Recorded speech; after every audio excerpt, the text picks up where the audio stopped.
I was sitting in my downtown office when my phone lit up with an unknown number. The voice on the other end was professional, cautious. Ms. Rivera? This is Patricia Chen from Coastal Federal Bank. I'm calling regarding a loan application that lists a property at 4427 Shoreline Drive as collateral. Our records show you as the sole owner. Are you aware your parents are attempting to secure a $400,000 line of credit using this property? My coffee went cold in my hand. What? Your parents submitted an application 3 days ago. They claimed joint ownership with rights to leverage the property. Our title search shows otherwise.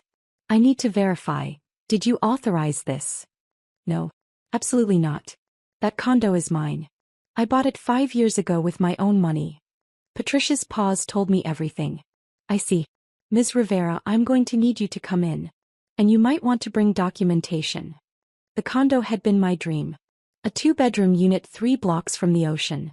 Purchased when I was 28 with savings from my software engineering salary and a signing bonus from my new position. I'd never told my parents the exact price, $340,000, because I knew what would happen. They'd ask to borrow against it. They'd promise to pay me back. They'd call it family helping family. So I kept it vague. Got a place at the beach. Small. Affordable. For 5 years it worked. I spent weekends there, rented it on Airbnb when I traveled, built my own quiet sanctuary 3 hours from my parents' constant financial chaos. Then Mom saw a boat. Not just any boat.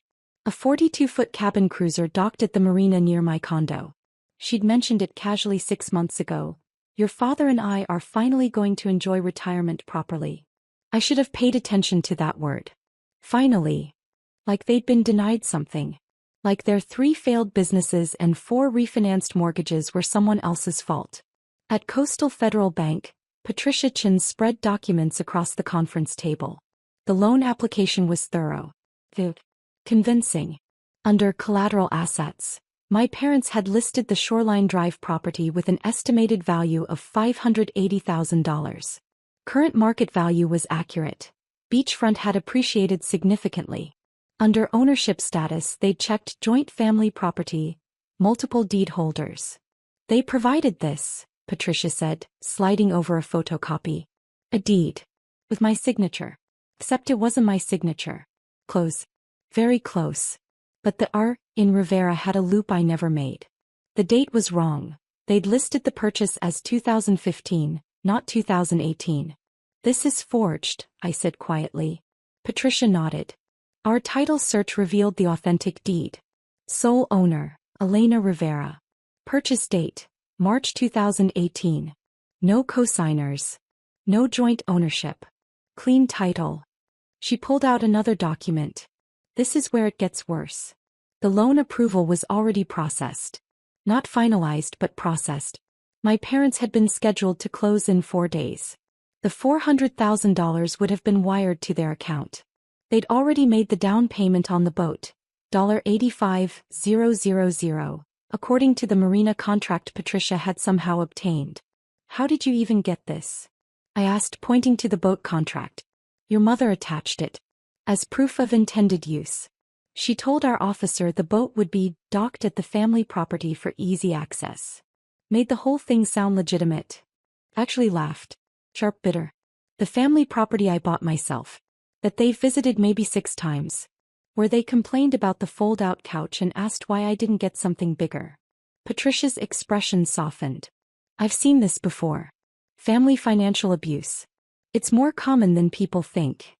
She pushed a business card across the table. This is our fraud investigation team. They're already involved. But you'll also need this. Another card. A criminal defense attorney. For them, not you. What they've done is loan fraud, forgery, and potentially identity theft. The thing about betrayal is how it recalculates your past. Every conversation replayed with new context. 6 months ago, we're thinking about retirement plans. We should talk about assets. Translation, we're planning to steal from you. We need intel. For months ago, you should really get your estate planning done.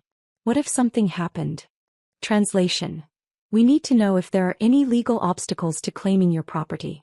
2 months ago, your father and I are finally going to enjoy life. We've worked so hard. Translation. "We've found something we want and we're taking what's yours to get it." I'd spent 5 years building something for myself.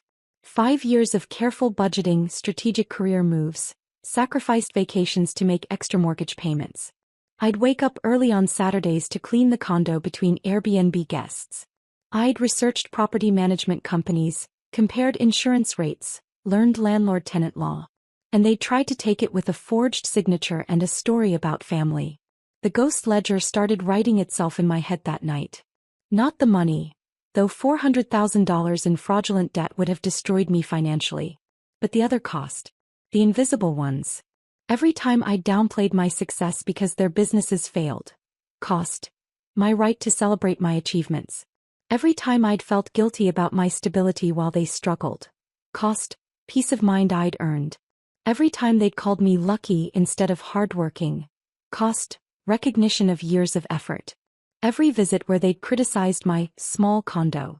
Cost. Joy in my own space. Every conversation where they'd hinted I should help family more. Cost. Safety in saying no. The ghost ledger itemized what couldn't be repaid. Self-worth. Boundaries. Trust. The ability to share good news without fear it would become a target.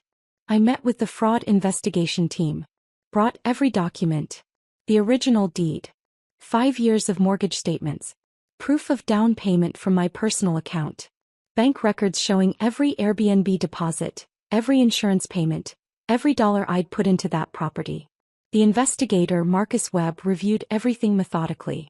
"This is comprehensive," he said. "Your parents will have a difficult time claiming confusion or honest mistake." What happens now?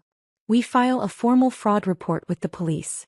The bank pursues criminal charges for loan fraud and forgery. The district attorney decides whether to prosecute identity theft. He looked up. "This will fracture your family." They fractured it when they forged my signature. The procedure unfolded like clockwork. Each step another microclimax of justice. First, police report filed. Detective assigned. Case number issued. Second, bank formally withdraws loan approval.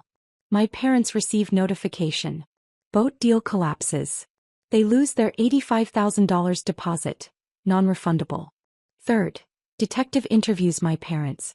They claim misunderstanding. Detective presents forged deed. They claim I must have forgotten signing it. Detective presents my original deed, dated 3 years later. They go quiet. Fourth, Marina files civil suit for the lost deposit. Boat buyer was lined up behind my parents. Sale fell through. Marina claims damages. Fifth, detective discovers this wasn't their first attempt. 2 years ago, they tried to refinance their house by falsely claiming I lived there and contributed to the mortgage. That application was denied for unrelated reasons. But the pattern was documented. Sixth, district attorney files charges. 3 counts.